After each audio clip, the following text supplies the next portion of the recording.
Telangana CM Revanth Reddy ఢిల్లీకి చేరుకున్నారు. కాసేపట్లో ఏఐసీసీ ప్రధాన కార్యాలయంలో జరగనున్న కాంగ్రెస్ కేంద్ర ఎన్నికల కమిటీ భేటీకి హాజరు కానున్నారు. ఆయన లోక్సభ ఎన్నికల్లో పోటీ చేయబోయే ఎంపీ అభ్యర్థులను సీఈసీ ఖరారు చేయనుంది. తెలంగాణలో సైతం 4 పార్లమెంటు స్థానాలకు కాంగ్రెస్ అభ్యర్థులను ప్రకటించాల్సి ఉంది. తెలంగాణలో 17 పార్లమెంటు స్థానాలకు గాను కాంగ్రెస్ పార్టీ 13 సెగ్మెంట్లకు అభ్యర్థులను అనౌన్స్ చేసింది. వరంగల్, ఖమ్మం, హైదరాబాద్, కరీంనగర్ ఈ 4 పార్లమెంటు స్థానాలకు అభ్యర్థులను ప్రకటించాల్సి ఉంది.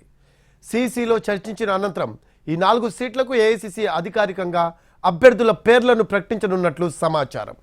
అభ్యర్థుల ప్రకటనతో ఎంపీ టికెట్ ఆశావాహుల్లో తీవ్ర ఉత్కంఠ నెలకొంది.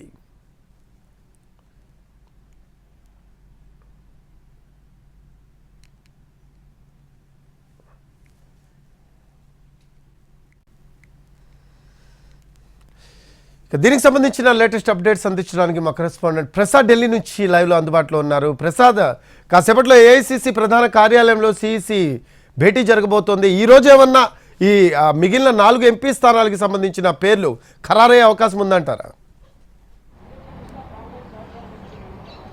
ఖచ్చితంగా ఈ రోజు జరిగే ఈ సెంట్రల్ ఎలక్షన్ కమిటీ సమావేశంలో ఈ మిగిలిన 4 లోక్సభ స్థానాలకు సంబంధించిన అభ్యర్థులను ఖరారు చేయబోతుంది ఈ కాంగ్రెస్ పార్టీ అధ్యక్షుడు మల్లికార్జున ఖర్గే నేతృత్వంలో జరుగుతున్నటువంటి ఈ సెంట్రల్ ఎలక్షన్ కమిటీ సమావేశంలో ఈరోజు తెలంగాణ సంబంధించినటువంటి నేతలు అంటే ముఖ్యమంత్రి రేవంత్ రెడ్డి, అదేవిధంగా ఉప ముఖ్యమంత్రి భట్టి విక్రమార్క సమావేశంలో కూడా పాల్గొనబోతున్నారు. అదేవిధంగా అయితే సీసీ సభ్యులుగా ఉన్నటువంటి ఉత్తమ్ కుమార్ రెడ్డి ఈరోజు సమావేశానికి హాజరు కావటం లేదు. అక్కడ రాష్ట్రంలో ఉన్నటువంటి ఇతరత్ర అధికారిక కార్యక్రమాల వల్ల ఆయన ఈరోజు హాజరు కాలేకపోతున్నట్టుగా తెలుస్తుంది. వీరిద్దరి సమక్షంలో సీఈసీ ఈరోజు వరంగల్లు, అదేవిధంగా ఖమ్మము, దాంతోపాటు హైదరాబాదు, కరీంనగర్ ఈ 4 స్థానాలకు సంబంధించినటువంటి లోక్సభ అభ్యర్థులను తెలంగాణ చెందినటువంటి ఈ సభ్యుల లోక్సభ స్థానాలకు సంబంధించిన అభ్యర్థులను ఖరారు చేయబోతుంది. అదేవిధంగా సికింద్రాబాద్ కంటోన్మెంట్ అసెంబ్లీ స్థానం కూడా ఖాళీ ఉంది కాబట్టి దానికి చెందినటువంటి అభ్యర్థి కూడా ఈరోజు ఖరారు కాబోతుంది. ఈరోజు జరిగే సమావేశంలో పూర్తి స్థాయిలో అంతిమంగా నిర్ణయం తీసుకొని ఇక ఎన్నికలకు సమాయత్తం కావాలన్నది రాష్ట్ర కాంగ్రెస్ యొక్క నాయకత్వం యొక్క ఉద్దేశం. అదేవిధంగా గత సీఈసీ సమావేశంలో ఖమ్మం చాలా సంక్లిష్టంగా మారింది. అభ్యర్థిని ఎంపిక చేసే విషయంలో ఆఖరికి ప్రియాంక గాంధీ ఖమ్మం లోక్సభ స్థానం నుంచి పోటీ చేయాలని చెప్పి 3 నేతలు ఉత్తమ్ కుమార్ రెడ్డి, అదేవిధంగా ముఖ్యమంత్రి, ఉప ముఖ్యమంత్రి ఇద్దరు కూడా ఉమ్మడిగా ఈ అభ్యర్థిత్వాన్ని సమర్థిస్తూ ప్రతిపాదించడం జరిగింది. దీనిపై కూడా అధిష్టానం ఈరోజు నిర్ణయం తీసుకోబోతుంది. కాబట్టి ఖమ్మం చాలా కీలకం కాబోతుంది.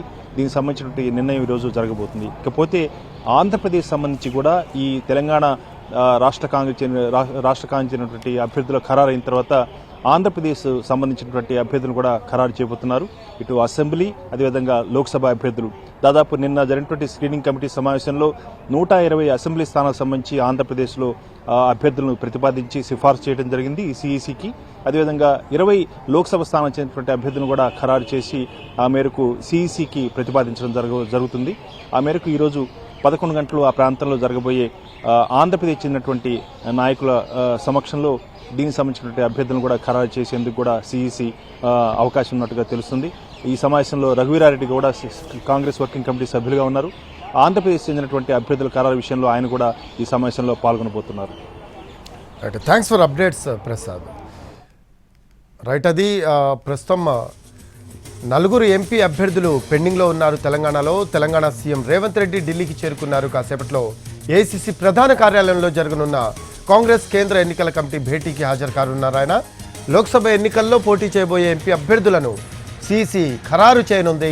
అయితే తెలంగాణలో సైతం 4 పార్లమెంటు స్థానాలకు కాంగ్రెస్ అభ్యర్థులను ప్రకటించాల్సి ఉంది. తెలంగాణలో 17 పార్లమెంటు స్థానాలకు గాను కాంగ్రెస్ పార్టీ 13 సెగ్మెంట్లకు అభ్యర్థులను అనౌన్స్ చేసింది.